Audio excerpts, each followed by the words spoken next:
Meu nome é José Ricardo Pinto Silva, sou médico, psiquiatra em João Pessoa e hoje nesse vídeo nós vamos falar sobre a doença depressiva, sobre a depressão. A primeira coisa que nós temos que fazer é diferenciar a depressão doença de uma tristeza comum. É natural na nossa vida nós passarmos por situações de tristeza. O luto é um exemplo desse, né? Nós podemos viver um luto pela perda de alguém, por morte, por exemplo.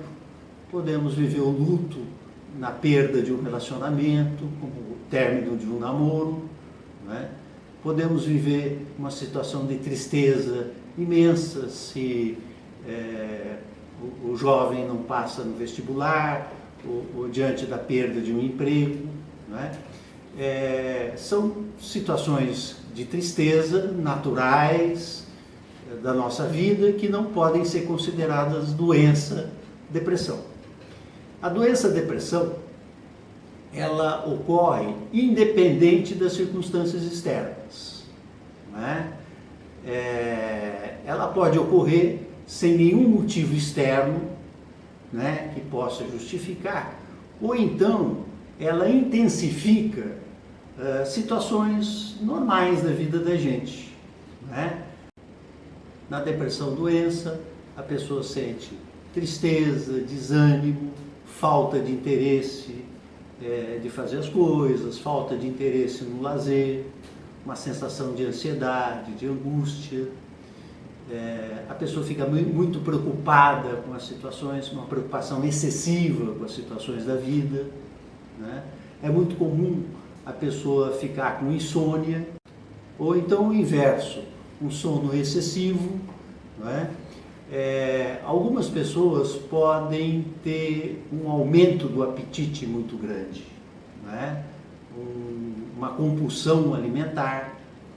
Outras também o inverso, né? Podem perder completamente o apetite, perder muito peso, né? Todas essas diferenças acabam sendo subtipos de depressão, né? Então é importante saber que existem vários subtipos de depressão e para cada subtipo de depressão existe um tratamento mais adequado, né?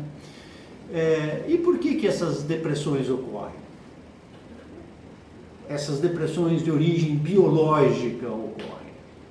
O que acontece é o seguinte: existem algumas substâncias químicas chamadas neurotransmissores que regulam o funcionamento da nossa mente. E existem especificamente dois, um chamado serotonina, outro chamado noradrenalina, que se por acaso eles forem produzidos numa quantidade menor do que deveriam, a gente começa a apresentar esses sintomas de depressão, né? Hoje em dia, os tratamentos biológicos são bastante eficazes, na medida em que as medicações corrigem a produção desses neurotransmissores, né? Uma coisa que é importante saber é como a família deve lidar com uma pessoa deprimida. É muito comum, tanto a família como pessoas amigas, dizerem para o deprimido: olha, você tem que reagir, tem que ter força de vontade, tem que se ajudar. Isso, embora a pessoa esteja bem intencionada ao dizer isso para o familiar ou para o amigo, só aumenta mais a ansiedade e a sensação de culpa.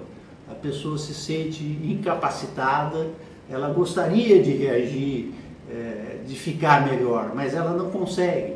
E se as pessoas começam a cobrar e dizer que ela tem que reagir, tem que ter força de vontade, tem que se ajudar, isso acaba acentuando mais a depressão, né? Então essa é uma coisa interessante que às vezes é natural que o familiar incorra nesse equívoco. Bom, a grande vantagem é que hoje em dia os tratamentos para esses quadros têm sido bastante eficazes, né? E seguramente dá para a gente afirmar que os resultados são muito bons. Eu gostaria de agradecer a audiência de vocês e ficamos até o próximo vídeo.